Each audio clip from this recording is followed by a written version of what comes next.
Welcome to AXA Health Chats. Today we're going to talk about the menopause, the signs and symptoms, both the most common ones and actually quite a few lesser known ones. We're going to talk about how to manage those symptoms, where to go with those symptoms, and then we're going to concentrate a little bit on HRT. I'm Sally and I've been a registered pharmacist for over 40 years now. I've worked in community pharmacy and hospital pharmacy, and I've also tutored pharmacy students. For the past 4 years, I've worked for AXA Health in the Health Information Department, supporting members answering pharmacy-based questions. I'm Jo, I'm a registered nurse. I've been qualified for 40 years. The initial part of my career was spent in acute medicine and emergency medicine. Then I moved into the community for some years. But for the last 12 or 13 years, I've worked as a nurse on the health support and medical information team at AXA Health. We're a 24/7 team, also containing midwives and counsellors, and we're available to answer all or any health-related queries for our members. So we're both part of that same team, and I think it would be fair to say that one of the very most popular questions that we're asked either over the phone or via email is worries and concerns about the menopause. Absolutely. So let's start by just explaining what we mean by the word menopause. Okay. We can't officially use the term menopause until a woman has had no periods or bleeding for a year. They might be dwindling, there might be odd bleeding episodes, but it technically has to be a full year before they can say that they're in the menopause. I find there's often confusion about the term perimenopause. Could you explain that in an Yes. understandable way for women? And in actual fact, in our experience, this is the most important bit, because this is where signs and symptoms are starting to crop up, and their periods are dwindling, as we say, and they're getting a variety of different experiences, and they're not quite sure what's happening. The average age, by the way, for the menopause officially in England is 51, which means that somewhere between 45 and 55 is the norm. But I should just say that it can start and be completed earlier than that, and in fact can even happen to some women in their teens. Yes. And what do you find in our job? What are the most frequently asked questions about symptoms? Well, the most obvious ones, which I think most people would be able to identify, are the hot flushes. Oh, yes. Noticed actually increasingly they're referred to as hot flashes, and I think that's probably a very good description. Night sweats and the dwindling or irregular periods. But I've been looking back actually over the calls and emails that we've taken just in a relatively recent period of time, to look at what sort of things women do call us with. I ought to add that actually some men call as well, because they're concerned and want to understand it. That's your experience too. Yes. And they could be any or all of so many things. I'm going to see if I can remember most of them. Okay. So the first one is brain fog. That's quite a commonly used expression, and we might touch a bit more on that later. Depression, anxiety, migraine type headaches, Yes. trouble sleeping, disturbed sleep, insomnia, hair loss, brittle hair, itchy skin, gum problems, breast soreness, irregular heartbeats, So many, aren't there? joint pains, gastric digestive problems, weight gain, bloating. I'll carry on. There's more that I've noted. Muscle tension, muscle twitching, tingling, itching. It's endless. And then we've got urinary tract problems, urinary tract infections, stress incontinence, vaginal dryness. That's a huge worry and frequently reported problem. and loss of libido. Sadly, though, I think quite often women will ring up just saying, I just don't feel right. Yes. Or worse still, I feel like I'm going mad. Yeah, I can't go on like this. Absolutely. Yes. And you can understand with any or all of those symptoms how you could go down all sorts of different alleys getting treatment for symptoms. Women report that they're put on antidepressants, which may not be the wrong thing, or different sorts of treatment for the various things I've described, but what we need to do is to look beneath that as well. But luckily, not all women experience these symptoms. And also, not all of these symptoms are necessarily related to the menopause. And that's really important to remember. So I feel that as soon as a woman starts to experience a symptom that's unusual or worrying, they should seek medical advice as soon as possible. Yes, you're right, because just as every woman is an individual and every case is an individual, what they want to happen might be quite different. We get calls from women who, and I think a lot of those calls would come to you as a pharmacist, they want a treatment, they want a pathway, a silver bullet if you like, Yes. to fix it, Yeah. so that they can get on with their life. But then at the other end of that spectrum, you've got women who very much want to avoid medicalising their situation, but they still need to know what is the best course of action for them. Most women know now that the most popular course of action to manage and treat the menopause is hormone replacement therapy, or HRT. And I'd really like it if you could just tell us a bit more about that and why we might be using it. Okay, so in a nutshell, during the menopause, the levels of estrogen and progesterone start to decline in a woman's body. And the aim of HRT, or hormone replacement therapy, is to restore these levels back to a level which doesn't produce the symptoms of the menopause. There's no one size fits all, and it can take a real trial and error process to get this right. And no woman's experience of the menopause is going to be the same, and no woman's treatment of the menopause is going to be the same. I think also their experience at the beginning of their menopause, or in that perimenopausal period that we've talked about, is going to change over weeks and months, isn't absolutely. A lot of the calls that I get will be saying, when I started my HRT, the symptoms were well controlled. I'm now 1-2 years down the line and everything has come back. But the woman is aging, their hormone levels are declining, and this is possibly going to happen. So if they want to consider HRT, or Yes. a clinician is recommending it, what forms does it come in? What are their choices, potentially? Okay, there are over 50 different combinations of HRT, varying in the combinations, in the strengths, in the route of administration.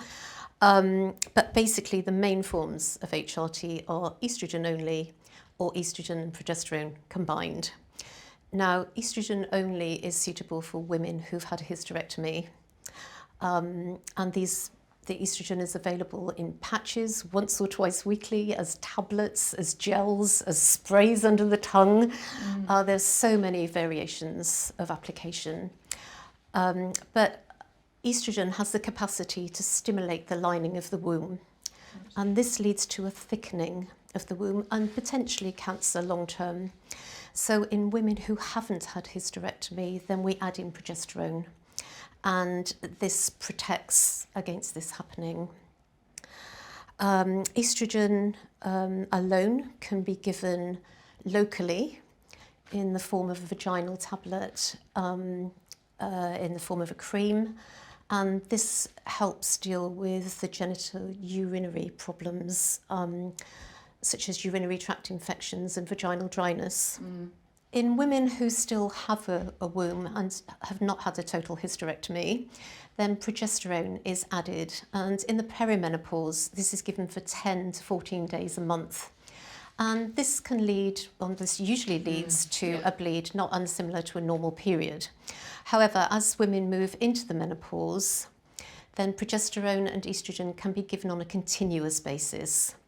And this is known as continuous combined HRT, and this doesn't lead to a bleed. So a lot of women, when they contact us, they already know in their minds that they perhaps want to speak to you or one of your colleagues, pharmacist colleagues, about whether or not HRT might be the right thing for them. But what's in the forefront of their mind is things they've heard in the media, read, heard other women talk about, is the potential risks associated with HRT. So I think it might be helpful if you can put that into perspective for us. Yeah, I guess the biggest worry that I encounter is the worry about breast cancer. And this, I think, dates back to a study that was done in the 80s. And it's since the findings of the study have actually been discredited, but it's still at the forefront of ladies' minds. And it did lead to a lot of women throwing away their HRT and never continuing again. The HRT preparations available today appear to carry a significantly lower risk. Yeah. However, risk is, a lot of factors come into play with risk. So every woman is different, and every woman will be of a different age. They might be on medication, they have a medical history which might prevent them from taking HRT. So we always say, speak to your doctor, speak to your clinician, and look at the benefits, look at the risks, and decide what's best for you. One of the things that we can do, particularly us nurses, is to help guide a woman as to what to ask when they get to the GP appointment. Of course, yes. So I would always say, the first step really, if you don't know this already, is to make inquiries at your GP practice. Look at their website, for example, or phone them and ask if there is a particular partner in the practice, or maybe one of the nurse practitioners who has a specialist interest in the menopause and HRT, because that would definitely be the first place to start. Absolutely. And I would expect in most practices these days that there would be somebody identified in that way.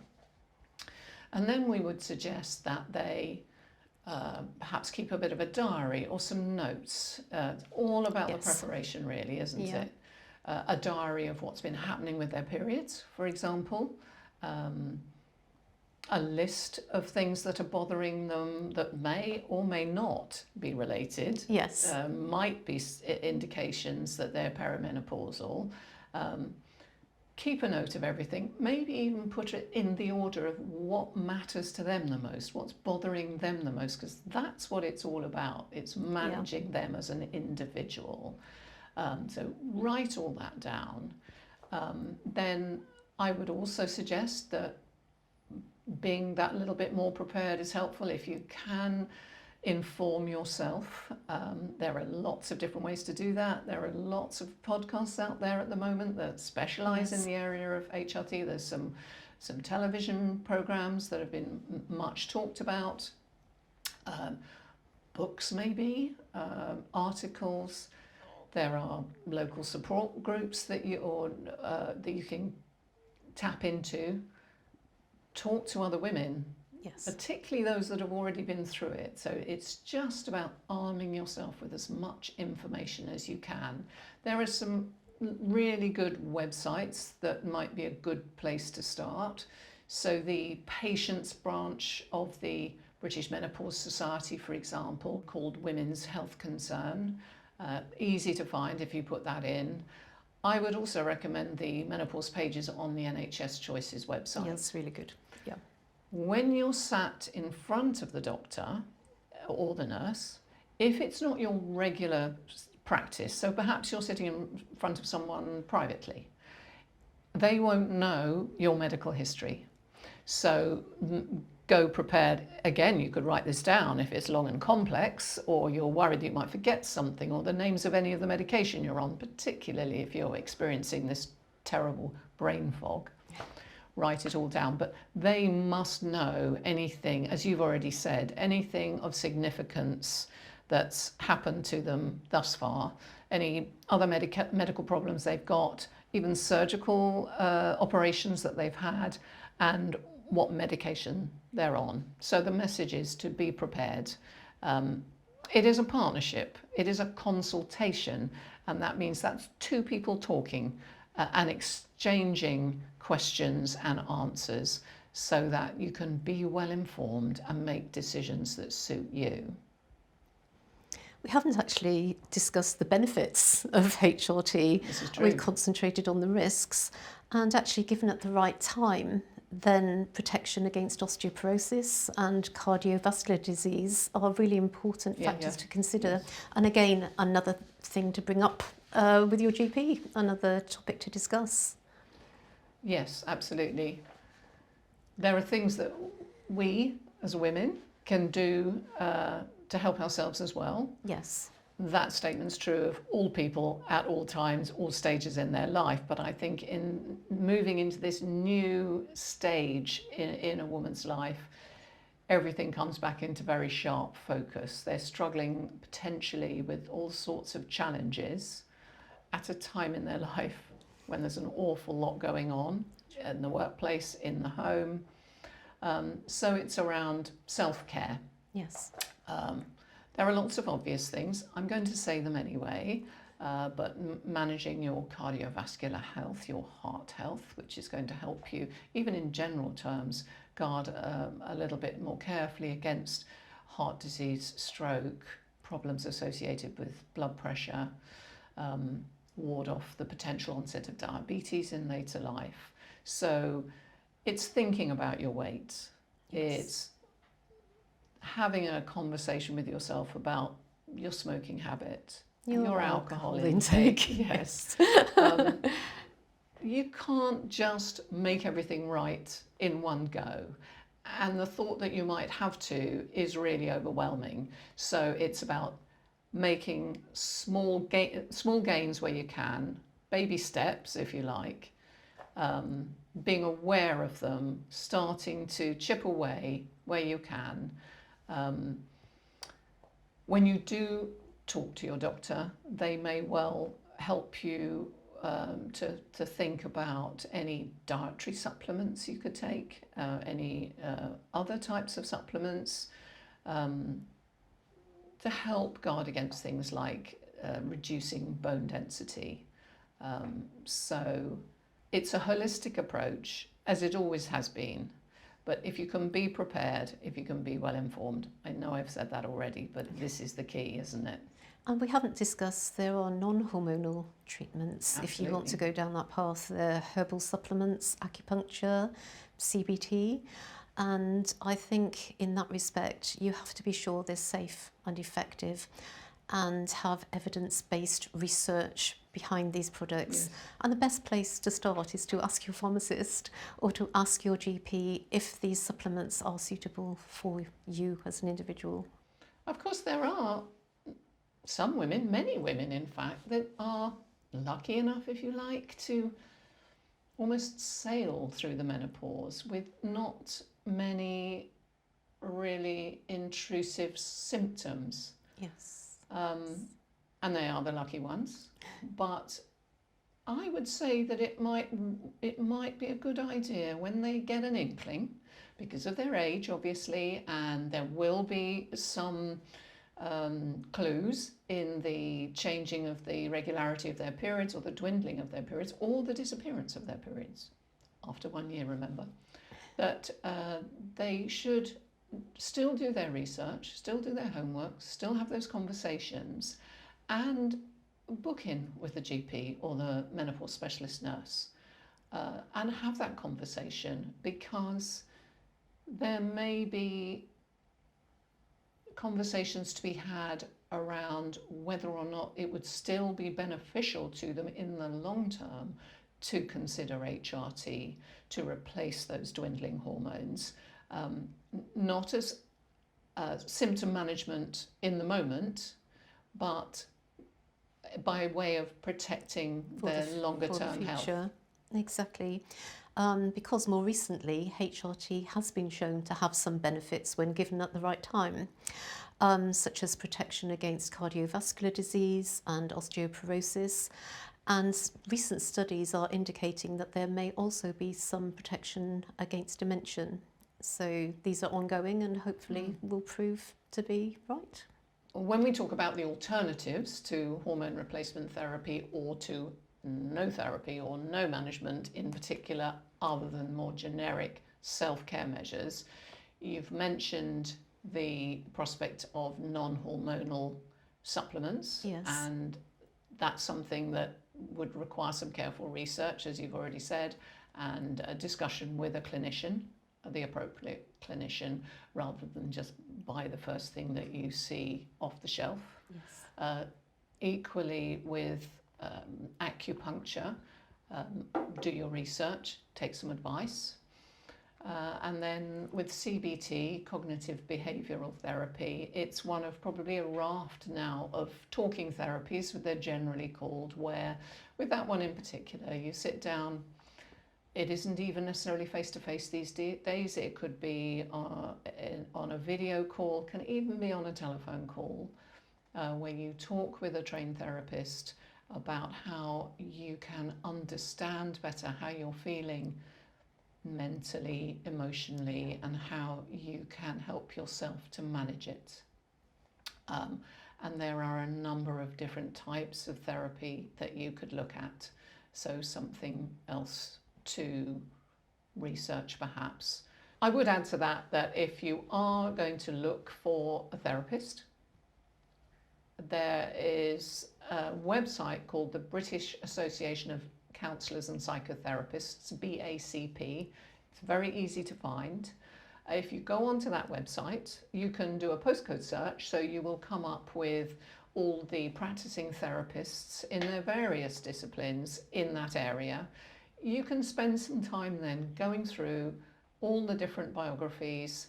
They will tell you what their training is, what their areas of interest and expertise are, and you may then want to look for somebody who has a specialist interest in the area of managing life change, the menopause specifically, and it might make a difference to you whether they're male or female, whether they're a bit older, a bit younger. It might not, but it's something that then gives you that choices. extra. And in actual fact, you can contact them and have an initial consultation or chat, usually, to find out whether you feel comfortable talking to them. These days, you don't even have to sit, if you don't want to, you don't have to sit face to face with them in their consulting room. So you've got more choices, and actually that makes it easier to fit it into your day-to-day life. We haven't touched on maybe a few of the questions that we frequently get asked. I would start by saying I frequently get asked about the cost these days of the actual HRT, and the good news is that there is support there now in the form of a prepayment certificate. So for HRT that contains 2 drugs, you pay 2 charges. I think it's since April this year, you can now buy a full 12-month prepayment certificate for the cost of 2 drugs. So 2 charges covers you for the whole year. And this is a real breakthrough for women. Yes, you're absolutely right. The other thing I believe that comes your way quite often question-wise is, I'm on HRT and I can't get it anywhere. There's a shortage. Yes, yeah, there's shortages, and shortages have been around for quite some time. There is a system in place now at the moment, a serious shortage protocol introduced by the government. Yes, so basically how this works is they limit the number of dispensings that a pharmacist can give you, which at the moment is 2 months' supply, and that's to ensure an even distribution of the medication and helps with the shortage. I've been reading that the manufacturers are really increasing their production of progesterone products especially, and we expect the shortages really not to continue for too much longer. My advice would be that if you can't get your prescription dispensed at your local pharmacy, you try all the other pharmacies. And if you still can't get it, then return to the doctor, because there are other products that are equivalent that can be prescribed as a replacement. Women these days are living so much longer. Yes. There was a time when there was only a few years left after the menopause. And now we're looking at maybe 20, hopefully 30 years after the menopause. Yeah. So there's even more incentive to get this right. Yeah. We shouldn't be fearful. I understand why women are, because there's a lot out there that sounds scary, but knowledge is power. Yeah. Let's not be fearful. Let's take some proactive control. It is a natural phase in our lives. We've already been through and coped with lots of different phases. This is the next one. So work with yourself, work with anyone around you that you can, be well informed. The subject of the menopause has long been a taboo, and very little has been known. And our men that call in, all credit to them, they are experiencing it perhaps alongside their partners or even a family member. Yes. Or a friend, and what other people know and understand can really help. The more we can talk about it in the workplace, that's so important. As managers, there's a responsibility for arming yourself with information and having conversations about how we're going to help support our female workforce. Yes. In the home, in our communities, in our churches perhaps, wherever is appropriate, and of course in our relationships. There is still, in different cultures in particular, more taboo, or it's a subject that just isn't openly discussed, but every day that a woman can have a conversation and explore the subject, it's all just going to make things more natural, and we'll just take it one day at a time.